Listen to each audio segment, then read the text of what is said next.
चैन, ओ मेरे दिल के चैन, चैन आए मेरे दिल को दुआ कीजिए, ओ मेरे दिल के चैन, चैन आए मेरे दिल को दुआ कीजिए। गुड इवनिंग भाई, गुड इवनिंग ਸਾਰਿਆਂ ਨੂੰ भाई। ਕੀ ਹਾਲ ਚਾਲ ਜੀ? ਵਧੀਆ ਹੋ ਸਾਰੇ? ਤੰਦਰੁਸਤ ਹੋ? ਫੈਮਿਲੀ ਵਧੀਆ ਜੀ एकदम? ਬੱਚਾ ਕਹਿੰਦਾ ਬਹੁਤ ਵਧੀਆ ਸਰ, ਤੁਸੀਂ ਸੁਣਾਓ ਕੀ ਹਾਲ ਚਾਲ? ਆਪਾਂ एकदम ਵਧੀਆ जी। आपके पेरेंट्स की ब्लेसिंग है, आप सभी की दुआएं हैं, आप सभी का प्यार है, बहुत बढ़िया चल रहा है सब कुछ। अच्छा, कई बच्चे तो ना इस वीडियो का ना थंबनेल देखकर ही डर गए, मतलब हेडिंग देखकर ही डर गए। बच्चे कह रहे हैं हाय राम, इनकम टैक्स में अमेंडमेंट्स आ गई। झूठ मत बोलना, झूठ मत बोलना, हंसो मत ना, को झूठ मत बोलो, सच्ची सच्ची बताना आपके दिल में आया नहीं आया। आप चाहे झूठ बोल लो, मेरे अकॉर्डिंग तो हर बच्चे के दिल में है कि इनकम टैक्स के अंदर अमेंडमेंट कैसे आ गई। सर ने कहा था तो इनकम टैक्स में कोई अमेंडमेंट्स आती नहीं है, क्योंकि याद करो मैंने आपको पहले भी कहा था कि जो आपने अगस्त में एग्जाम दिए, सेम अमेंडमेंट इनकम टैक्स की आपके दिसंबर के अंदर भी एप्लीकेबल होंगे, कोई भी चेंज नहीं आएगा। बच्चा कह रहा है सर फिर ये अमेंडमेंट क्लास क्यों? आपको बता दूं मैं, अमेंडमेंट कोई भी नहीं है। सेम फाइनेंस एक्ट जो आपने अगस्त के लिए किया था, सेम फाइनेंस एक्ट दिसंबर के लिए आएगा, कोई भी चेंज नहीं है, सारी बातें सेम है। बट आप जानते हो कि 6 महीने पहले के कोई सर्कुलर हैं, नोटिफिकेशंस हैं, वो आपके एग्जाम में एप्लीकेबल होती हैं। तो उस नोटिफिकेशन और सर्कुलर वो मेजरली आपके जीएसटी में ज़्यादा आते हैं। और याद करो सर, मैंने अभी आपको 2 दिन पहले जीएसटी के अप्रोक्सीमेट 5-6 घंटे की अमेंडमेंट डाली थी, उसमें अपनी सारी अमेंडमेंट्स देख ली होंगी। अब ये 5-6 घंटे की नहीं है, ये वाली क्लास जो होगी 15 से 20 मिनट की होगी बस। मतलब 15 से 20 मिनट की अमेंडमेंट क्लास है, सिर्फ 2 छोटी छोटी नोटिफिकेशंस हैं जो हमें करनी है, और वैसे वो एग्जाम के लिए रेलिवेंट भी नहीं है। मतलब अगर मैं अमेंडमेंट ना भी डालता तो भी कोई इतना फ़र्क नहीं पड़ता। बट सर मुझे भरोसा नहीं है इंस्टीट्यूट पे, भला है बुरा है जैसा भी है, मेरा पति मेरा देवता है। तो मैंने आपसे कमिटमेंट की थी कि जो भी चेंजेस होंगे थोड़े बहुत मैं आपको करवा दूंगा, सिर्फ 15 से 20 मिनट बैठ जाना। छोटे छोटे चेंज हैं, प्रैक्टिकल लाइफ के लिए ज़्यादा इंपॉर्टेंट है, एग्जाम के लिए इतनी रेलिवेंट नहीं है, बट फिर भी हमें करके जाना है। कोई बड़ी बात नहीं, एग्जाम में क्या पता क्वेश्चन बन जाए। और 15 से 20 मिनट की तो बात है, जितने बच्चे मेरी फैमिली के सामने बैठे हैं सिर्फ 15 से 20 मिनट दे देना, 2 चेंजेस हैं फटाफट से करेंगे। देन इनकम टैक्स की यही अमेंडमेंट है जो अगस्त और दिसंबर के बीच में आई है बस। बाकी जो आपने अगस्त के एग्जाम में पढ़ा, सेम इनकम टैक्स आपने दिसंबर के लिए पढ़ना है, सिंगल चेंज भी नहीं है इन दोनों चेंजेस को छोड़ के, ठीक है। और जो मैं 2 चेंज करवाने जा रहा हूं ना, तो जो आपने पहले का लो पढ़ा है उसमें कोई भी चेंज नहीं आएगा। मतलब जो आपने पहले पढ़ा हुआ है उसमें कोई दिक्कत नहीं है, वो पढ़ा रहने दो। ये छोटे छोटे 2 चेंज हैं, आओ जी फटाफट से स्टार्ट करते हैं, देन कंप्लीट करेंगे। इनकम टैक्स की अमेंडमेंट भी आज ही खत्म हो जाएंगी, ठीक है जी। फिर क्या बचेंगी बताओ तो नालायकों, फिर क्या बचेंगी? कस्टम के अमेंडमेंट्स बचेंगी, वो भी आपकी 15 से 20 मिनट की क्लास आएगी, उसमें कस्टम खत्म हो जाएगा, और देन सारी अमेंडमेंट्स आपकी पहले ही खत्म हो जाएंगी, ठीक है। तो ध्यान रखना, बस अब इस अमेंडमेंट क्लास को देख लो और रिवीजन करना स्टार्ट कर दो। फिर बार बार मत पूछना सर कितनी अमेंडमेंट्स आई हैं। जीएसटी के अमेंडमेंट्स मैं सारी डाल चुका हूँ, फटाफट जाके देख लेना, और डिटेल में मैंने डाली है सर, एक एक पॉइंट को बहुत बड़े तरीके से आपने समझा होगा, उम्मीद करूंगा आपको मजा आया होगा जी, ठीक है। इनकम टैक्स के अमेंडमेंट्स 2 छोटी छोटी हैं, उसको कंप्लीट करना स्टार्ट करते हैं। अच्छा इधर देखना ध्यान से, अब जो इनकम टैक्स की अमेंडमेंट्स है ना, अभी तक ICSI ने सप्लीमेंट नहीं डाला, ठीक है, बट जो ICAI है, CA का इंस्टीट्यूट है, उन्होंने सप्लीमेंट डाल दी है, उसमें 2 चेंजेस दी हैं, तो वो 2 चेंजेस मैं आपको करवाने जा रहा हूँ जी, ठीक है। PDF मैं टेलीग्राम चैनल पे डाल दूंगा, आप टेलीग्राम से डाउनलोड कर लेना जी, और अगर आपको यहाँ से देखना है आप यहाँ से भी देख लेना, तो भी कोई दिक्कत वाली बात नहीं है, ठीक है जी। इधर देखो ध्यान से, इनकम टैक्स में सबसे पहला चेंज जो है, आओ जी देखते हैं जी। देखो जी, सबसे पहला चेंज आपका सैलरी के चैप्टर में है। एक बार मैं आपको दिखा दूं, जिन्होंने अगस्त में एग्जाम दिए हैं, फाइनेंस एक्ट 20 एप्लीकेबल था, अभी फाइनेंस एक्ट 20 एप्लीकेबल है, सेम है, कोई भी चेंज नहीं है। नोटिफिकेशन 30 नवंबर तक की एप्लीकेबल थी, अब 31 मई तक की एप्लीकेबल है, उसमें 2 चेंज आए हैं, वो दोनों चेंज करने जा रहे हैं। सबसे पहला चेंज जो है ना, वो सैलरी के चैप्टर में है। अब सैलरी के चैप्टर में चेंज है क्या, वो सुना ध्यान से। अब कई बच्चों को ना डर लग रहा है कि हाय सर सैलरी तो पहले बड़ी मुश्किल से याद होता है, तो सैलरी में क्या कोई नई लिमिट याद करनी पड़ेगी? आपको लिमिट याद नहीं करनी पड़ेगी, आपको एक फॉर्मूला याद करना पड़ेगा। अब वो फॉर्मूला है कौन सा, सुनना ध्यान से, मैं आपको थोड़ा बहुत याद करवा दूं ताकि आपको याद आ जाए। याद करो, सैलरी में ना हमने एक प्रोविडेंट फंड वाला कॉन्सेप्ट किया था, और याद करो सैलरी में हमने 7.5 लाख रुपए की एक लिमिट की थी, याद आ रहा कुछ आपको? जब मैंने कहा था, याद करो, कि अगर एम्प्लॉयर एम्प्लॉय के आरपीएफ में कंट्रीब्यूट करेगा, सुपर एन्युएशन फंड में कंट्रीब्यूशन करेगा या एनपीएस में कंट्रीब्यूशन करेगा, अगर वो 7.5 लाख तक है तो एम्प्लॉय के हाथ में कुछ भी टैक्सेबल नहीं होगा, और अगर वो 7.5 लाख से ऊपर होगा तो एक्सेस वैल्यू जो होगी वो एम्प्लॉय के हाथ में टैक्सेबल परक्विजिट बन जाएगा। एक बच्चा कह रहा है हाँ हाँ हाँ हाँ सर, याद आ गया याद आ गया, आपने वो 7.5 लाख की लिमिट बताई थी, तो सर क्या वो लिमिट चेंज हो चुकी है? Answer is no. आज भी लिमिट 7.5 लाख है, उसमें कोई भी चेंज नहीं है। एक बार दोबारा बोल दूं, अगर एम्प्लॉयर एम्प्लॉय के आरपीएफ में कंट्रीब्यूशन करेगा, सुपर एन्युएशन फंड में कंट्रीब्यूशन करेगा जी, तो एनपीएस में कंट्रीब्यूशन करेगा, NPS means new pension scheme में कंट्रीब्यूशन करेगा, तो 7.5 लाख तक एग्जम्प्ट है। 7.5 लाख से ऊपर वाली वैल्यू जो होगी वो एम्प्लॉय के हाथ में परक्विजिट बन जाती थी। ये बात हमने लास्ट टाइम की थी।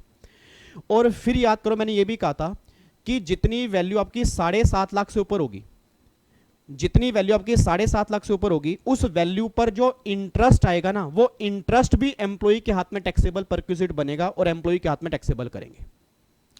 कम से कम हाँ तो बोल दो नालायकों। अगर आपने इनकम टैक्स के रेगुलर बैच वाले बच्चे हो या यूट्यूब फैमिली के बच्चे हो, मैंने अमेंडमेंट क्लास के अंदर भी करवाया था कॉन्सेप्ट, तो ऐसे ऐसे मुंह सुझा के मत बैठो मेरे सामने, हाँ हाँ बोलो कि हाँ सर ऐसा करवाया था आपने। एक बार इधर देखो, एग्जांपल मैं समझा दूं जी। मान लो एग्जाम में क्वेश्चन आ गया कि अगर एम्प्लॉयर ने एम्प्लॉय के आरपीएफ में, सुपर एन्युएशन फंड में, एनपीएस में मान लो 10 लाख रुपए कंट्रीब्यूशन किया। अब अगर 10 लाख रुपए कंट्रीब्यूशन किया, अलाउड कितना है? 7.5 लाख अलाउड है, मतलब 2.5 लाख रुपए क्या हो जाएगा? Taxable perquisite. ये बात तो आपको पहले पता है। और ये भी बात मैंने आपको बताई थी कि इस 2.5 लाख रुपए के ऊपर जो भी इंटरेस्ट आएगा, इस 2.5 लाख पे जो भी इंटरेस्ट आएगा, वो इंटरेस्ट भी टैक्सेबल परक्विजिट वाली कैटेगरी में कवर होगा। इसमें भी कोई चेंज नहीं है। सर फिर चेंज क्या है? चेंज ये है कि इंटरेस्ट कैलकुलेट कैसे करेंगे। भाई जो ये 2.5 लाख रुपए का कंट्रीब्यूशन एक्सेस है, भाई 10 लाख रुपए कंट्रीब्यूट किया, 7.5 लाख एग्जम्प्ट है, 2.5 लाख रुपए टैक्सेबल परक्विजिट बन गया। अब इस 2.5 लाख पे इंटरेस्ट कितना आएगा, इंटरेस्ट कैलकुलेट कैसे करेंगे, उसका फॉर्मूला गवर्नमेंट ने दे दिया जी। तो सैलरी में जो आपका कंट्रीब्यूशन है, अगर वो 7.5 लाख से ऊपर है, जितना भी कंट्रीब्यूशन 7.5 लाख से ऊपर होगा, उस पे आने वाला इंटरेस्ट भी टैक्सेबल होगा। अब वो इंटरेस्ट कैसे कैलकुलेट करेंगे, उसका फॉर्मूला गवर्नमेंट ने दिया जी। ठीक है, अब फॉर्मूला आपको दिखाऊंगा ना, एक बार तो आप घबरा जाओगे कि भाई साहब फॉर्मूला है क्या। बट अभी आधा फॉर्मूला ही हमारे एग्जाम के ऊपर एप्लीकेबल है, आधा फॉर्मूला हमारे एग्जाम में एप्लीकेबल नहीं है। और बिल्कुल सिंपल है सर, कुछ नहीं करना, आपको 2 मिनट के अंदर समझ में आ जाएगा। और कमाल की बात, प्रैक्टिकल क्वेश्चन भी दिया हुआ है। अगर प्रैक्टिकल क्वेश्चन समझेंगे और करेंगे तो फॉर्मूला बहुत जल्दी समझ में आएगा। लो जी एक बार चेक करो फटाफट से। ये तो पुराना लो लिखा है जी, इतना लो तो है पुराना, ये तो ओल्ड लो है जो आपने पहले पढ़ा होगा, आज भी सेम है। एक बार फटाफट चेक कर देखो यहाँ पे क्या लिखा है। अगर कोई भी कंट्रीब्यूशन किया आरपीएफ में, एनपीएस में, सुपर एन्युएशन फंड में 7.5 लाख से ऊपर, तो क्या बन जाएगा? परक्विजिट बन जाएगा 17(2)(7) के अंदर। ये बात आपने पहले भी की थी। फिर consequently 17(2)(7)(a provide that the annual accretion, annual accretion means कि जो भी उस एक्सेस वैल्यू पे इंटरेस्ट होगा, वो इंटरेस्ट भी क्या बन जाएगा? Taxable perquisite. अब वो इंटरेस्ट कैसे कैलकुलेट करेंगे? वहां लिखा हुआ था prescribe manner would also be perquisite taxable under the head. अब वो मैनर गवर्नमेंट ने प्रिस्क्राइब कर दिया। देखो यहाँ पे क्या लिखा हुआ है, accordingly the CBDT central board of direct tax has wide this notification prescribe the following formula to compute the annual accretion by way of interest, dividend or any other amount of similar nature during the current previous year to the balance of credit of the RPF, NPS or superannuation fund to the extent it relate to the employer contribution in excess of 7,50,000 included in the total income and any previous year। इसका मतलब कहना क्या चाह रहे हैं? वो ये कहना चाह रहे हैं कि जो कंट्रीब्यूशन 7.5 लाख से ऊपर होगा, उतनी वैल्यू पर कितना इंटरेस्ट होगा, कौन सी इनकम होगी, वो इनकम कैलकुलेट कैसे करेंगे, उसका फॉर्मूला जो है ना अब गवर्नमेंट ने बता दिया। एग्जाम में आने के चांसेस हैं 0%, बट अब कई बच्चे छोड़ के भाग जाएंगे और फिर बनेगा एग्जाम के अंदर, और फिर बच्चा मुझ पर ब्लेम करेगा। तो मैं पहले कह दूं सर, मेरी तरफ से एग्जाम में इतना नहीं बनना चाहिए क्योंकि प्रैक्टिकल लाइफ की बात है, बट अमेंडमेंट है और भला है बुरा है जैसा भी है, मेरा पति मेरा देवता है। सर आपके एग्जाम में अगर क्वेश्चन बन गया फिर मत कहना कि मैंने कराया नहीं था। मैं आपको बार बार कह रहा हूं 15 से 20 मिनट बैठ जाओ, अमेंडमेंट कवर हो जाएंगे जी। इधर देखो ध्यान से, फॉर्मूला है क्या। अब फॉर्मूला इन्होंने बनाया जी, आपको इंटरेस्ट की वैल्यू निकालनी कैसे है। देखो फॉर्मूला इन्होंने कैसे दिया, कह रहे हैं TP is equal to PC divide by 2, PC divide by 2 multiply करेंगे R से, फिर उसमें ऐड करेंगे PC1 प्लस में TP1 मल्टीप्लाई करेंगे R से। हैं एक मिनट सर, एक मिनट दोबारा देखते हैं। वो कह रहे हैं टैक्सेबल परक्विजिट, मतलब टीपी कैसे निकलेगा? टीपी निकलेगा PC divide by 2 multiply R plus में PC1 प्लस में TP1 मल्टीप्लाई आर। इस तरह से जो आपकी वैल्यू आएगी ना, वो वैल्यू आपको टैक्सेबल करनी होगी एज ए परक्विजिट। आपके लिए खुशखबरी इतनी है कि जो ये सेकंड वाला पार्ट है ना, ये PC1 प्लस में TP1 वाला, ये हमारे एग्जाम के लिए एप्लीकेबल नहीं है। इतना ध्यान दो बस, ये हमारे एग्जाम के लिए एप्लीकेबल नहीं है। हमें सिर्फ इतना फॉर्मूला करना है। अगर इतना फॉर्मूला हमें समझ में आ गया तो ये लगा लो, अगर बाय चांस एग्जाम में क्वेश्चन बन गया तो हमारा काम हो गया जी। अब बच्चा कह रहा है यार ये तो बताओ पहले ये है क्या? अब ये टीपी क्या है, पीसी क्या है, आर क्या है? वो सारी बातें सीबीडीटी ने नोटिफिकेशन में दी है कि इनका मतलब क्या है। देखो जी, टीपी का मतलब सबको पता है। टीपी का मतलब क्या हो गया? Taxable perquisite. टैक्सेबल परक्विजिट का मतलब क्या है कि जो आपने वैल्यू टैक्सेबल निकालनी है वो किस तरह से कैलकुलेट होगी, उसको बोलते हैं टीपी। तो टीपी मींस टैक्सेबल परक्विजिट। ये बात तो क्लियर हो गई। अगला फिर यहां पे लिखा हुआ है पीसी। अब पीसी का मतलब क्या है? क्योंकि पीसी डिवाइड बाय 2 करना है और मल्टीप्लाई करना है आर से। मैं दोबारा बोलूंगा, पीसी डिवाइड बाय 2 करना है, मल्टीप्लाई करना है आर से। अब इस पीसी का मतलब क्या? देखो जी, पीसी का मतलब है अमाउंट और aggregate of amounts of employer contribution in excess of 7,50,000 to the specified fund और scheme during the previous year, that is previous year 2021। इसका मतलब क्या है? इसका मतलब यह कि जितनी वैल्यू आपकी 7.5 लाख से ऊपर होगी। मेरे एग्जांपल में कितनी वैल्यू है जी? हेलो भैया, घिये कलर के बच्चों सीधे बैठो, बिल्कुल नालायक। मतलब एक बच्चा तो अदरक की तरह बैठा है, ऐसे पता नहीं कैसे मुड़ मुड़ के बैठा है, नालायक। सर कैसे बैठे हो भैया? क्या मतलब क्या? मतलब मैं देख लो आपके सामने सीधा नहीं बैठा, हद हो गई यार। मतलब आप तो मेरे सामने नहीं हो फिर भी एनर्जी मेरे अंदर है, मैं तो आपके सामने हूं, आप तो नालायक सुस्ती में चाह रहे हो। इधर देखो ध्यान से, कहना क्या चाह रहा हूं सर, मैं आपको बार बार कह रहा हूं, मजाक मत लेना। ये मत सोचना कि मैंने कहा कि इतना इंपॉर्टेंट नहीं है तो एग्जाम के अंदर नहीं आएगा। एग्जाम के अंदर क्वेश्चन बन गया फिर मत कहना कि सर क्वेश्चन कहां से बन गया। और अगर 15-20 मिनट देख नहीं सकते बहुत बड़ी गलत बात है जी। इधर सुनो ध्यान से, मैं कहना क्या चाह रहा हूं। पीसी का मतलब है, गवर्नमेंट कह रही है कि विवेक 7.5 लाख से ऊपर का जो भी कंट्रीब्यूशन है ना, उस कंट्रीब्यूशन को हम बोलेंगे पीसी। मेरे एग्जांपल में कितना है? एम्प्लॉयर ने 10 लाख रुपए कंट्रीब्यूट किया, 7.5 लाख अलाउड है, तो एक्सेस कितना हो गया? 2.5 लाख रुपए। तो 2.5 लाख रुपए हो गया पीसी। अब पीसी नहीं लेना, पीसी डिवाइड बाय 2, मतलब जितना एक्सेस कंट्रीब्यूशन होगा उसको डिवाइड कर देंगे 2 से। चलो अब आगे बढ़ते हैं। पीसी समझ में आ गया। उसके बाद आर किसे कहते हैं जी? अब देखो, अब ये PC1 हमारे किसी काम का नहीं है, और यहां पर मैंने एक और छुड़वा दिया, TP1 भी हमारे काम का है नहीं। एक बच्चा कहता है भाई इधर आ, ये ना काम का होगा, क्या पता विवेक सर को आता ही ना हो तभी ना समझा रहे हो, नालायक।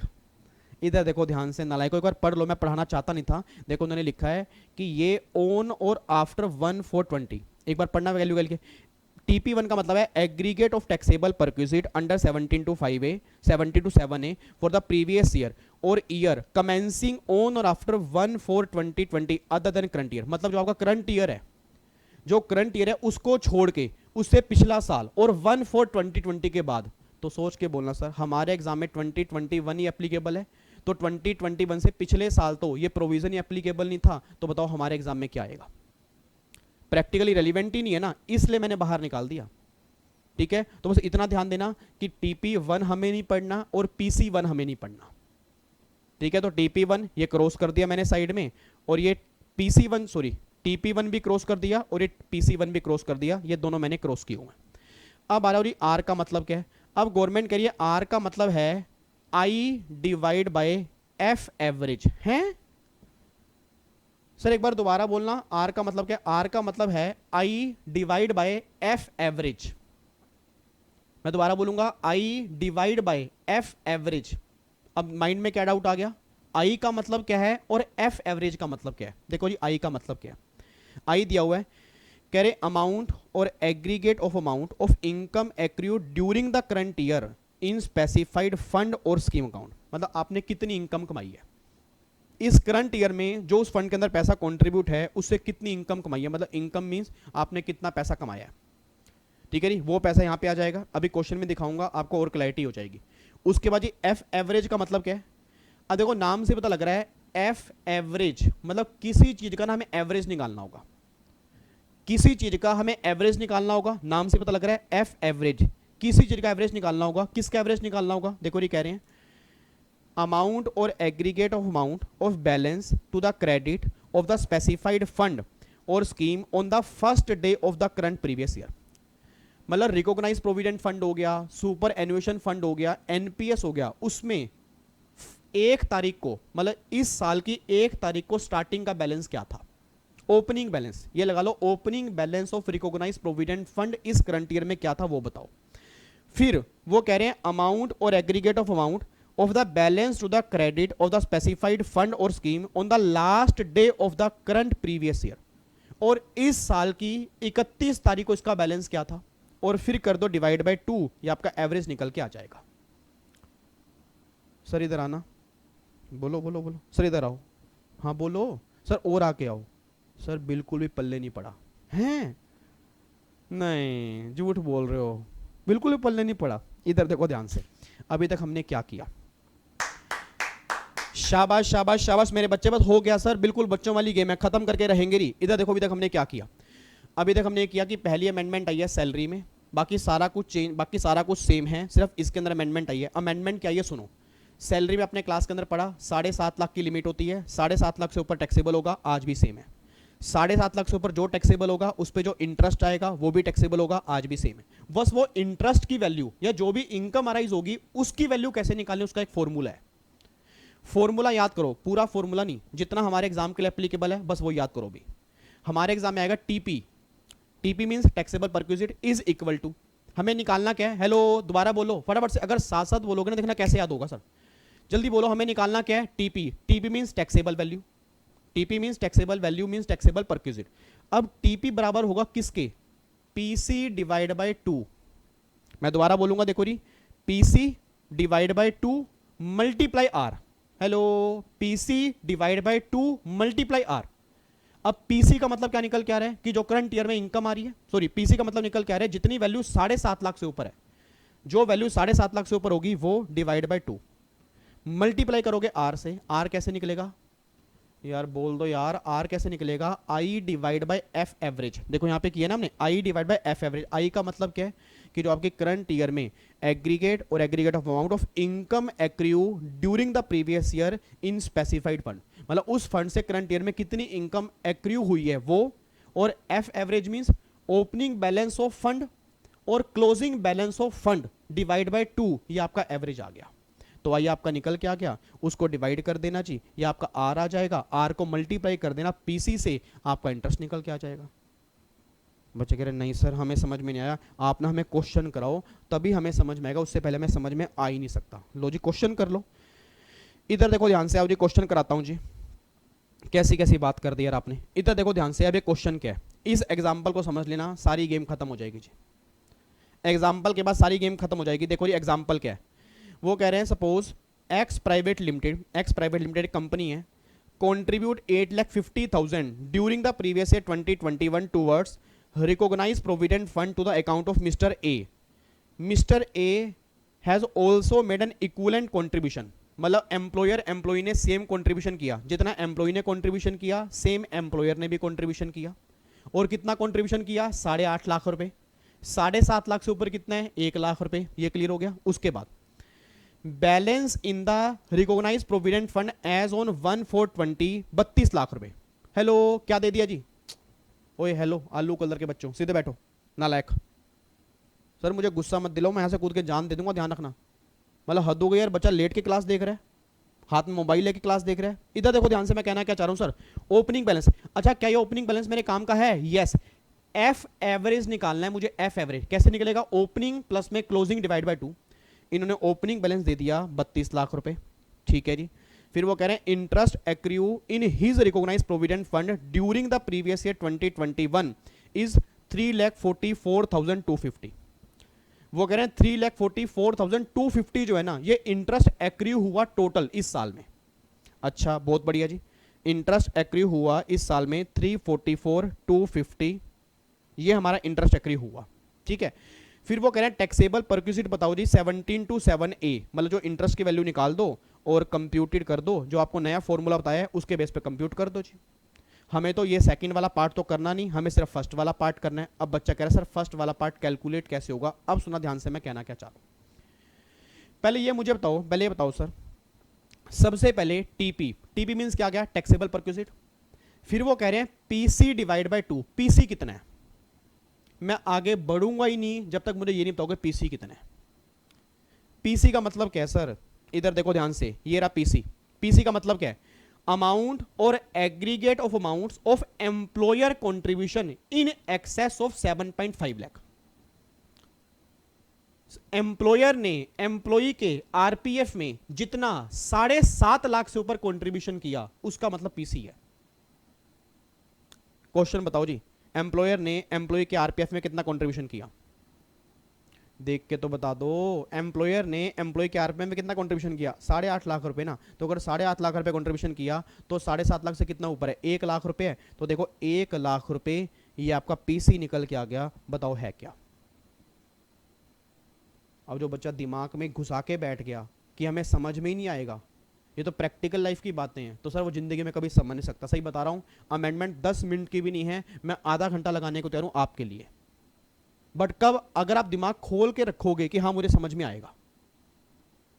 तो सबसे पहले पीसी निकाला, पीसी कितना आ गया, 1 लाख रुपए, काम खत्म हो गया। लो जी पीसी ये मेरा निकल के आ गया।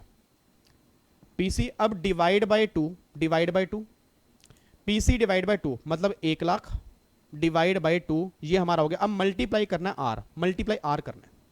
आर कैसे निकलेगा, जल्दी बोलो आर कैसे निकलेगा, I divide by F average, I divide by F average. I का मतलब क्या होता है, आई का मतलब क्या है कि जितना आपने इनकम एक्र्यू की उस करंट ईयर में, जितनी आपने इनकम एक्र्यू की है उस करंट ईयर में, उस करंट ईयर में, क्वेश्चन आपके सामने है, इस करंट ईयर में आपने कितनी इनकम एक्र्यू की है, जल्दी बोल दो, इस करंट ईयर में आपने कितनी इनकम एक्र्यू की है। सर सामने दिया हुआ है 3,44,250 रुपए कह रहा है इंटरेस्ट इनकम आपने एक्र्यू की है इस साल में। तो भैया 3,44,250 ये मेरा आ गया आई, ये मेरा आई आ गया जी। ठीक है, अब डिवाइड बाय करेंगे एवरेज। एफ एवरेज कैसे निकलेगा, opening balance of fund plus में क्लोजिंग बैलेंस ऑफ फंड और डिवाइड बाय 2 वो आ जाएगा एवरेज। अब सामने बच्चा बैठा है कह रहा है भाई क्वेश्चन ही गलत है यार, मैं तो क्लास बंद कर रहा हूं, क्वेश्चन गलत है। दूसरा बच्चा कह रहा है भाई क्वेश्चन मुझे भी गलत लग रहा है यार, इसमें ओपनिंग बैलेंस तो दिया 32 लाख रुपए, क्लोजिंग बैलेंस तो दिया ही नहीं। हाय राम क्लोजिंग बैलेंस दिया, हाय राम क्लोजिंग बैलेंस नहीं दिया। क्या क्लोजिंग बैलेंस आप निकाल नहीं सकते, क्लोजिंग कैसे निकालोगे। सर एक बात बताओ, ओपनिंग बैलेंस फंड का 32 लाख रुपए है, क्या क्लोजिंग बैलेंस निकाल नहीं पाओगे, कैसे निकालेंगे सर, ओपनिंग बैलेंस प्लस में जितना कंट्रीब्यूशन किया इस साल वो ऐड कर दो। कितना कंट्रीब्यूशन किया, 8.5 लाख रुपए एम्प्लॉयर ने और 8.5 लाख रुपए ही एम्प्लॉई ने, क्योंकि उसने क्या कहा इक्विवेलेंट कंट्रीब्यूशन है, जितना एम्प्लॉयर उतना एम्प्लॉई। तो इसमें 8.5 लाख रुपए एम्प्लॉयर के ऐड कर दो, 8.5 लाख रुपए एम्प्लॉई के ऐड कर दो। और इस साल आपने इंटरेस्ट भी कमाया, नहीं यार ये बात समझ में, इस साल आपने इंटरेस्ट भी कमाया। इंटरेस्ट कितना कमाया, 3,44,250 रुपए। तो ये साल के एंड में क्लोजिंग बैलेंस आ जाएगा ना। सर मैं कहा हाँ सर, बुरा तो नहीं मानोगे, मैंने आज तक माना है। सर एक बार दोबारा बता दो, इसको छोड़ मैं आपसे पूछता हूँ, आपसे पूछता हूँ, आपके पास दिन की शुरुआत में 100 रुपए हैं, मेरी जेब में ना, मेरे पास पैसे नहीं पड़े अभी, मेरी जेब में दिन की शुरुआत में 100 रुपए हैं, मेरे पास 100 रुपए पड़े हैं, 100 रुपए पड़े हैं। आपने मुझे 5 रुपए दे दिए, इसने मुझे 5 रुपए दे दिए, आपने मुझे 5 रुपए दिए, इसने मुझे 5 रुपए दिए और मैंने 10 रुपए का इंटरेस्ट कमाया। भाई जो 100 रुपए का कंट्रीब्यूशन था उस पे 10 रुपए का मान लो मैंने इंटरेस्ट कमाया, तो मेरे पास दिन के खत्म होने पर कितने रुपए रहेंगे। बहुत बढ़िया, वेरी गुड। बच्चा कह रहा है सर 20 रुपए रहेंगे। आप जैसे बच्चे हो तो इंस्टीट्यूट 10% रिजल्ट क्यों ना निकाले। सर 120 रुपए रहेंगे, 20 रुपए कैसे रहेंगे, 100 रुपए तो स्टार्टिंग में ही थे, 100 5 आपके 105 5 उसके 110 और 10 रुपए इंटरेस्ट, 120 रुपए का बैलेंस हो गया ना साल, मतलब दिन के एंड में। तो वही सेम बात यहां तो है कि 32 लाख रुपए ओपनिंग है, एम्प्लॉई कंट्रीब्यूशन, एम्प्लॉयर कंट्रीब्यूशन और टोटल इंटरेस्ट, तो आपका क्लोजिंग बैलेंस निकल के आ गया। एक बार टोटल करो जी, जल्दी निकालो टोटल कितना आ गया, 32 प्लस में 8.5 लाख प्लस में 8.5 लाख प्लस में 344,250, ये आ गया जी 52,44,250, ये मेरा क्लोजिंग बैलेंस आ गया। अब निकालना है एवरेज, क्योंकि उसने बोला था एफ एवरेज, मतलब ओपनिंग प्लस में क्लोजिंग डिवाइड बाय 2। तो भाई साहब 32 लाख इसमें ऐड कर दो, डिवाइड बाय 2 कर दो, तो क्लोजिंग बैलेंस आ गया मेरा, मतलब एवरेज आ गया जी मेरा, ये आ गया 42,22,125, 42,22,125, ये मेरा निकल के आ गया जी, ये मेरा निकल के आ गया। अब ध्यान रखना जी, ये मेरा आई है, ये मेरा आई है, और ये मेरा आर है जी, ये मैंने आर निकाल दिया, ये मेरा आई निकल के आ गया। एक बार दोबारा बताऊं या आगे बढ़ूं? चलो एक बार ऐसा करते हैं, आगे बढ़ते हैं, फिर एक बार पूरा क्वेश्चन कंप्लीट करवाने के बाद फिर एक बार दोबारा से बता दूंगा जी, ठीक है। अब ये आई डिवाइड बाय आर करना, कितना आ गया 344,250 डिवाइड बाय 42,22,125, ये आ गया जी 0.0815, ये मेरा निकल के आ गया 0.0815, ये देखो 0.0815, ये निकल के आ गया आई, ये आर निकल के आ गया मेरा, ठीक है। अब आर निकल के आ गया। अब पीसी आपने निकाला था, देखो यहाँ पे, अब आपने टीपी निकालना है ना, तो टीपी कैसे निकलेगा आप मुझे एक बार फटाफट से बताओ जी। अब पीसी कितना निकाला, 50,000, सॉरी पीसी डिवाइड बाय 2 करना था ना, तो पीसी हमारा 1 लाख था, डिवाइड बाय 2 50,000, मल्टीप्लाई 0.815, तो अगर मैं 50,000 कर दूंगा तो मेरे ख्याल से 4077 के अराउंड आएगा जी, 4077, देखो आंसर निकल के आ गया 4077, ये हमारी वैल्यू निकल के आ जाएगी जी, ये हमारी वैल्यू निकल के आ जाएगी। ओ माय गॉड सर, अगर ऐसा क्वेश्चन हमारे एग्जाम में आ गया ना, हम आज ही बता दें हम छोड़ के आएंगे, और मैं आज ही बता दूं, अगर आप ये छोड़ के आओगे तो ऐसे ऐसे कई क्वेश्चन एग्जाम के अंदर बनेंगे, फिर मुझे मत कहना कि हमने कितने क्वेश्चन छोड़ के आने हैं। और है क्या क्वेश्चन में सर, एक सिंपल सा फॉर्मूला है। सर आप कह रहे हो ना फॉर्मूला है, हमसे पूछो क्या है, कुछ भी नहीं है। एक बात बताना, मैंने क्या बताया भाई? हाँ जी, सामने जो बच्चा बैठा है, हेलो अंकल आपसे बात कर रहा हूँ, सीधो के बैठो, पहले बिल्कुल सीधो के बैठो। अब बताओ, आप ही बताओगे मैंने क्या बताया। सर आपने, अब देखना देखो मैं कैसे समझाता हूँ, कोशिश करना समझने की, देखो कितना मजा आएगा। सर आपने ना ये समझाया है कि अभी तक हमने सैलरी के अंदर पढ़ा था कि 7.5 लाख रुपए कंट्रीब्यूशन एग्जाम्प्ट है, 7.5 लाख से ऊपर टैक्सेबल है, आज भी सेम है। सर मैं एग्जांपल दूं, मैं कहा दो, कहता सर मान लो 9 लाख रुपए कंट्रीब्यूशन किया एम्प्लॉयर ने, 7.5 लाख एग्जाम्प्ट होंगे तो 1.5 लाख रुपए टैक्सेबल होंगे, इसमें आपने पहले मैं समझाया था, ये आज भी सेम है। मैं कहा यस। कहता सर आपने फिर पहले ये भी समझाया था, इस 1.5 लाख पे जो भी इनकम आएगी ना, वो इनकम भी टैक्सेबल परक्यूजिट बनेगी। मैं कहा वो भी आज सेम है, वो भी कोई दिक्कत नहीं है। बस चेंज क्या निकल के आ गया, चेंज ये निकल के आ गया कि जो आपकी इंटरेस्ट की इनकम होगी करंट ईयर की, वो कैसे कैलकुलेट करेंगे। भाई जो करंट ईयर में आपने कंट्रीब्यूशन किया, उसकी इंटरेस्ट की इनकम कैसे कैलकुलेट करेंगे, उसका फॉर्मूला आ गया। उसका फॉर्मूला आंखें बंद करके याद करो, हमने क्या पढ़ा, याद आएगा, याद आएगा, कोशिश करो याद करने की, नालायकों कोशिश करो याद करने की, याद आएगा। सर आपने फॉर्मूला बताया टीपी इज इक्वल टू, याद आ जा, TP is equal to, TP is equal to, यार याद नहीं आ रहा सर, हाँ याद, हाँ TP is equal to PC divide by 2 multiply R, आपने ये बताया। अब ये बताओ इन दोनों, इनका मतलब क्या है? Sir TP means taxable perquisite, बहुत बढ़िया। पीसी का मतलब, पीसी मींस पीसी जितना कंट्रीब्यूशन एम्प्लॉयर ने 7.5 लाख से ऊपर किया होगा वो हिस्सा।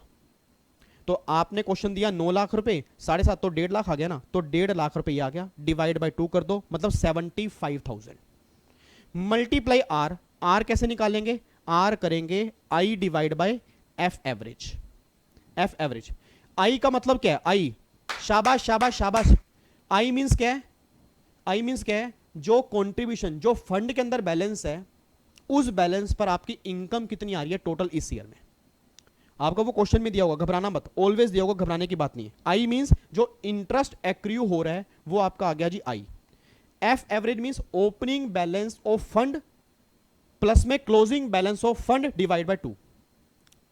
अब कमाल की बात देखो, अगर ओपनिंग क्लोजिंग दोनों दिए हैं फिर तो डिवाइड बाय 2 करके एवरेज निकाल दो। अगर एफ एवरेज दिया हुआ है फिर तो काम ही खत्म हो गया। अगर सिर्फ ओपनिंग बैलेंस दिया है उससे क्लोजिंग पे आ जाओ। क्लोजिंग कैसे होगे? ओपनिंग प्लस में जो भी दोनों का कंट्रीब्यूशन होगा वो जोड़ दो, प्लस में जो इंटरेस्ट एक्रू होगा वो जोड़ दो, क्लोजिंग बैलेंस आ जाएगा। सर अगर हमें क्लोजिंग दिया हो तो ओपनिंग पे कैसे आएंगे? अब ज्यादा दिमाग चलाने की कोशिश नहीं करना, ठीक है? वो फिर हमें रिवर्स कैलकुलेशन करनी पड़ेगी, बट वो हमारे एग्जाम में किसी काम का है नहीं। पहली बात तो आपके एग्जाम की बात करूं, आपको मेरे से पूछ लो, आपको या तो ओपनिंग क्लोजिंग दिया होगा, एवरेज निकालना होगा, या एफ एवरेज ही निकाल के दिया होगा, क्योंकि हमारे पेपर गोले भरने वाले हैं, एक नंबर के अंदर इतना बड़ा क्वेश्चन तो बनेगा नहीं, ठीक है ना। तो ये सीए वाले एग्जाम के अंदर बन सकता है, बट हमारे एग्जाम में एक नंबर में इतना बड़ा क्वेश्चन नहीं बनेगा। तो खुशी की बात हमारे लिए इतनी हो सकती है कि एफ एवरेज निकाल के हमें दिया हो, तो फिर हमें करना क्या होगा, आई दिया होगा, एफ एवरेज को डिवाइड करके जो भी पॉइंट आएगा उसको पीसी डिवाइड बाय 2 से मल्टीप्लाई कर देना, आपका आंसर मैच हो जाएगा। बताओ इस क्वेश्चन में है क्या, ठीक है। अब एक बार मैं आपको ये क्वेश्चन, 1 मिनट रुको, पहले तो इसकी फोटो क्लिक कर लो पहले तो। वैसे तो मैं पीडीएफ डाल दूंगा, बट अभी के लिए, ताकि कई बार रहता है ना बच्चों को कि सर एक बार हमें नोटिंग करनी है, तो ऐसा करो अभी के लिए एक बार इतने की फोटो पहले क्लिक कर लो। मैं एक बार यहाँ पे पोज कर रहा हूँ, जो बच्चे फोटो क्लिक करना चाहते हैं फोटो क्लिक कर सकते हैं। ये TP1 के साइड में मैंने क्रॉस क्यों मारा है, क्योंकि वो हमें करना नहीं है, ठीक है जी। लो जी, अभी के लिए इसकी यहाँ तक फोटो क्लिक कर ली। अब ऊपर आ जाओ, यहाँ पे फोटो क्लिक कर लो, और देखो जो मैं कह रहा हूँ ना, ये TPC1 TP1R, देखो उन्होंने लिखा है नोट रेलिवेंट, ये हमारे लिए एप्लीकेबल ही नहीं है। कहीं आपको मुझ पे भरोसा ना हो ना, तो इंस्टीट्यूट ने खुद ही लिख दिया कि एप्लीकेबल नहीं है, ठीक है जी। अब ये क्वेश्चन जी, ये क्वेश्चन बहुत इंपॉर्टेंट है जी, इससे आपके सारे राज खुल जाएंगे, जो क्वेश्चन मतलब जो आपको मुश्किल लग रहा है।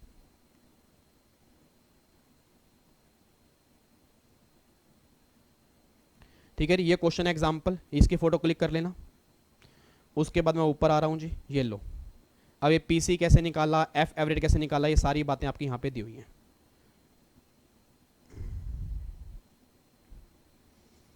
ठीक है जी, तो ये हमारा क्वेश्चन था, ये हमारी पहली अमेंडमेंट सैलरी की हो गई जी। मैं दोबारा बोल रहा हूँ, चांसेस बहुत रेयर हैं, बट अगर बनेगा तो सेम डिट्टो क्वेश्चन बनेगा, फिगर भी चेंज नहीं करेंगे, इतना मुझे विश्वास है जी। और बस फॉर्मूला याद करना, फॉर्मूला कैसे, TP is equal to PC divide by 2 multiply R. PC means 7.5 lakh से ऊपर वाली वैल्यू, डिवाइड बाय 2 कर देंगे। आर मींस क्या बनेगा, I divide by F average. I means जो इंटरेस्ट एक्रू किया होगा, F average means opening balance of fund plus में closing balance of fund divide by 2। तो आई निकल गया, और आर आई एफ एवरेज निकल गया, तो I divide by F average करके वैल्यू जो आएगी उसको पीसी डिवाइड बाय 2 से मल्टीप्लाई करके आपकी वैल्यू निकल के आ जाएगी। तो फाइनली अब जाके जी अमेंडमेंट नंबर 1 हमारी कंप्लीट हो चुकी है। उम्मीद करूंगा आपको समझ में आ गया होगा, मैंने सफिशिएंट टाइम लगा दिया, वैसे आधा घंटा लग गया, that is more than sufficient. ठीक है, बाकी क्वेश्चन आपके सामने है, आपको समझ में आएगा। अब इसमें ना एक छोटी सी अमेंडमेंट और है, जो पैन कार्ड जमा करवाने की डेट थी आपके रिटर्न ऑफ इनकम के चैप्टर में, आपको मैंने कहा था ना कि पैन आपको लिंक करवाना पड़ेगा आधार से आपको लिंकिंग करवानी पड़ेगी आधार की पैन के साथ। उसकी डेट ना 31 मार्च 21 तक थी, अगर आपने वो नोट्स के अंदर देखा हो। अब वो 30 जून 21 हो चुकी है, मतलब 31 मार्च 21 की जगह ना वहाँ 30 जून 21 कर लेना बस। इट मींस अगर एग्जाम में बाई चांस क्वेश्चन बन गया कि रिवाइज डेट क्या है नई आधार लिंक करवाने की, तो 30 जून 21 करके आना, 31 मार्च 21 मत करके आना। ठीक है जी, ये आपकी अमेंडमेंट होगी जी। वैसे इसको मैं अमेंडमेंट काउंट नहीं करता है, तो क्लैरिफिकेशन है। अब एक लास्ट अमेंडमेंट करवाने जा रहा हूँ, सेकंड अमेंडमेंट है। सर आपने तो कहा था 2 हैं, दोनों तो करवा दी, नालायक कोई अमेंडमेंट नहीं है, तो क्लैरिफिकेशन है कि डेट एक्सटेंड हो गई है, बस इतना याद कर लेना। अब एक लास्ट अमेंडमेंट है पीजीबीपी के चैप्टर में, बिल्कुल छोटी सी जी, बिल्कुल छोटी सी अमेंडमेंट है पीजीबीपी के चैप्टर में। और अमेंडमेंट है क्या सर, मैं आपको बता दूं अमेंडमेंट है क्या। सुनना ध्यान से, अमेंडमेंट क्या, आपको देखने की भी जरूरत नहीं पड़ेगी, ऐसी समझ में आ जाएगी। आप में से कोई बच्चा बताएगा, हमने एक चैप्टर किया था रिटर्न ऑफ इनकम वाला, रिटर्न ऑफ इनकम यार, रिटर्न ऑफ इनकम वाला सर ने क्लास में करवाया था, बोल दो हाँ या ना, किया था नहीं किया था, यस किया था। रिटर्न फाइल करने की डेट क्या होती है उन लोगों की जिनका ऑडिट कंपलसरी होता है, क्या होती है, बहुत सही बोल रहे हो, दैट इज 31 अक्टूबर, मतलब रिटर्न फाइल करने की डेट होती है 31 अक्टूबर, ये आपको पता होगा, उन लोगों की जिनका ऑडिट कंपलसरी होता है। अच्छा, क्या ऑडिट रिपोर्ट जमा करवाने की भी सेम डेट होती है, याद करो पीजीपी का चैप्टर, ऑडिट रिपोर्ट जमा करवाने की डेट आपकी 31 अक्टूबर नहीं होती, उसकी डेट होती है 30 सितंबर। मैंने कहा भी था कि जो रिटर्न फाइल करने की डेट होगी उससे 1 महीने पहले आपको ऑडिट रिपोर्ट जमा करवानी पड़ती है। मतलब ऑडिट रिपोर्ट जमा करवाने की डेट 30 सितंबर है, रिटर्न फाइल करने की डेट 31 अक्टूबर है। अब देखो प्रैक्टिकल लाइफ में दिक्कत क्या आ रही थी। आप में से कोई बच्चा बता सकता है, अगर किसी बच्चे को पीजीबीपी का सेक्शन ध्यान आ रहा हो, सेक्शन 40A 1A, या पीजीपी का सेक्शन 43B ध्यान आ रहा हो? बच्चा कह रहा है हमें तो पीजीपी ध्यान नहीं आ रहा, आप सेक्शंस की बात कर रहे हो। नहीं, कुछ बच्चे ऐसे होंगे जिनको याद होगा, बाकी सब तो नालायक बच्चे हैं, उनका मैं कुछ कर ही नहीं सकता। जिन्होंने पीजीपी नहीं किया इट मींस उन्होंने टेक्स्ट में कुछ भी नहीं समझा। मैं उन बच्चों की बात कर रहा हूं, याद करो सर 40A1A में लिखा था कि अगर आपने पेमेंट की, आपने टीडीएस नहीं काटा या टीडीएस काट के पे नहीं किया, कब तक? कब तक? रिटर्न फाइल करने की ड्यू डेट तक। और रिटर्न फाइल करने की ड्यू डेट क्या होती है? 31 अक्टूबर ऑडिट वाले केस में। तो हम तुम्हारा 30% खर्चा डिसअलाउड कर देंगे, 70% अलाउड करेंगे। ये आपने 40A1A के अंदर पढ़ा होगा। और 43B याद करो, डिडक्शन मिलती है पेमेंट बेस पे। अगर आपने रिटर्न की ड्यू डेट तक किसी खर्चे की पेमेंट नहीं की तो वो खर्चा आपको डिसअलाउड हो जाएगा, वो अलाउड ही नहीं होगा। रिटर्न की डेट क्या होती है? 31 अक्टूबर। ये इसमें कोई दिक्कत नहीं है। अब देखो प्रॉब्लम क्या आ रही है। प्रॉब्लम ये आ रही है, एक पर्सन ने मान लो एक कंपनी है, उसने कोई खर्चा इंकर किया, उस कंपनी की रिटर्न फाइल करने की डेट थी 31 अक्टूबर। अब ये प्रॉब्लम पहले क्यों नहीं आती थी? पहले इसलिए नहीं आती थी क्योंकि कंपनी की रिटर्न फाइल करने की डेट 30 सितंबर होती थी, ऑडिट रिपोर्ट की भी डेट 30 सितंबर होती थी। अब हुआ क्या पिछले साल क्या किया? ऑडिट रिपोर्ट की डेट तो 30 सितंबर रही, रिटर्न फाइल करने की डेट कर दी 31 अक्टूबर। अब एक कंपनी ने मान लो 10 लाख रुपए का खर्चा किया, 10 लाख रुपए खर्चा किया, उसने वो खर्चा पे किया 15 अक्टूबर को, मतलब 30 सितंबर के बाद, बट 31 अक्टूबर से पहले। बहुत ध्यान सुनना सर, बहुत ध्यान सुनना, जो समझने वाले बच्चे हैं, रटने वाले बच्चों की बात नहीं करूंगा। उसने वो खर्चा पे किया 30 सितंबर के बाद 15 अक्टूबर से पहले। अच्छा, मुझे खर्चा पे कब तक करना है? सेक्शन क्या बोलते हैं? रिटर्न की ड्यू डेट से पहले। रिटर्न की ड्यू डेट क्या है? 31 अक्टूबर। उससे पहले मैंने 15 अक्टूबर को खर्चा पे कर दिया, मतलब वो खर्चा मुझे अलाउड होना चाहिए, अलाउड होना चाहिए।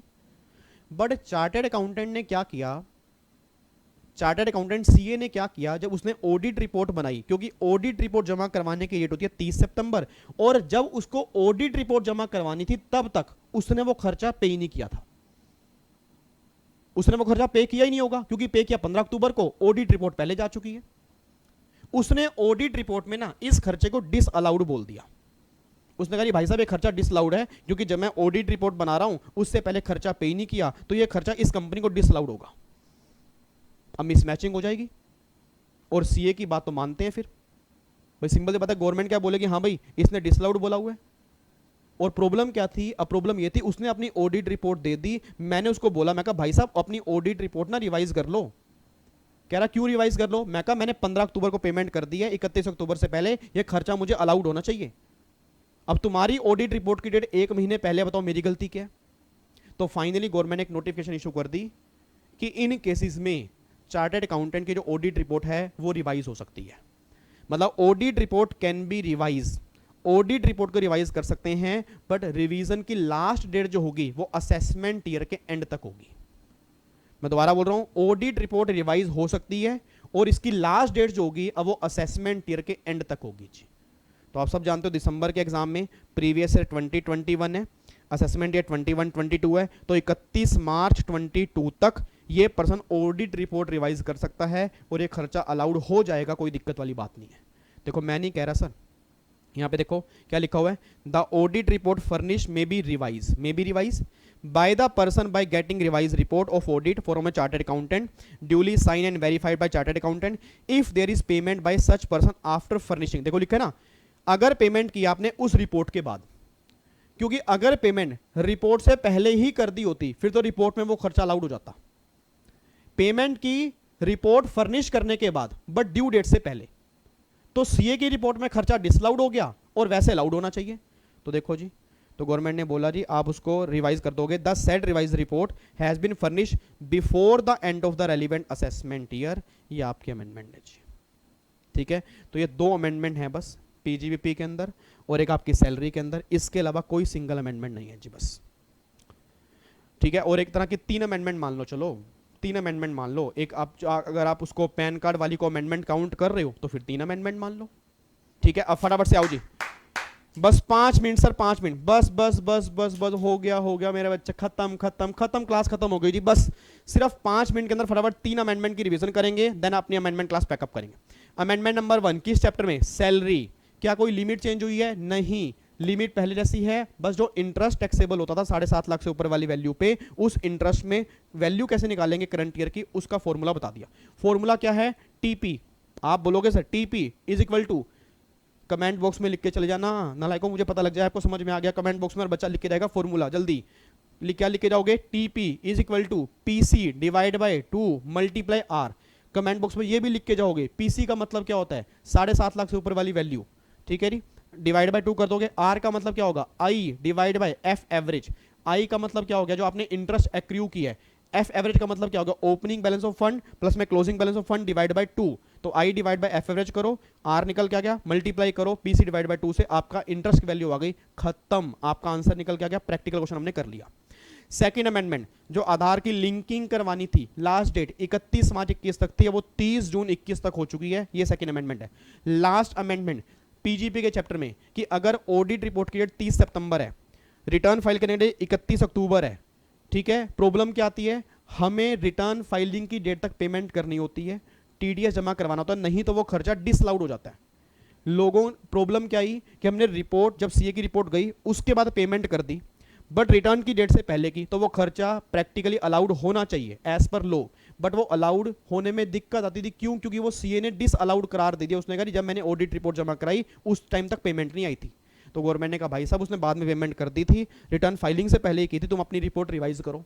उसने कहा लास्ट डेट क्या होगी? गवर्नमेंट ने बोला 31 मार्च असेसमेंट ईयर की जो होगी वहां तक तुम अपनी रिपोर्ट रिवाइज कर सकते हो। सो सिंपल, सो इजी, बस ये अमेंडमेंट है। बताओ, खम जी, खम हो गया, खम। अमेंडमेंट इनकम टैक्स की खत्म जी। बस जो अगस्त वाले बच्चे हैं वो भी अमेंडमेंट देखेंगे, इवन जो रेगुलर बैच वाले बच्चे हैं वो भी देखेंगे। रीजन बिंग क्योंकि हमने रेगुलर बैच में लेटेस्ट बिल्कुल अमेंडमेंट की थी, बट ये जो नोटिफिकेशंस बाद में आती हैं वो छोटी मोटी रह गई थी, तो ये आपको यहाँ से देखनी है जी। तो फाइनली अब जाके हमारी सारी अमेंडमेंट खत्म हो गई। अब बस कस्टम की 10-15 मिनट की होगी, देन अब उसको अभी छोड़ के चलो, उसकी टेंशन मत लो। मैंने इनकम टैक्स और जीएसटी है उसकी रिवीजन में अब लग जाओ। अब ये मत कहना कि हाई अमेंडमेंट कब आएंगी। बहुत सही टाइम पर मैंने सारी अमेंडमेंट डाल दी है सर, बहुत सही टाइम पर, ठीक है जी। और इवन जीएसटी में तो मैंने टाइम स्टैम्प भी बना के दे दिया आपको कि कहां से कहां तक कौन सी अमेंडमेंट है, ताकि आपको दिक्कत ना हो, क्योंकि कई बच्चों को दिक्कत होती है ना, ताकि आपको दिक्कत हो, मैंने टाइम स्टैम्प बना के दे दिया, ठीक है जी।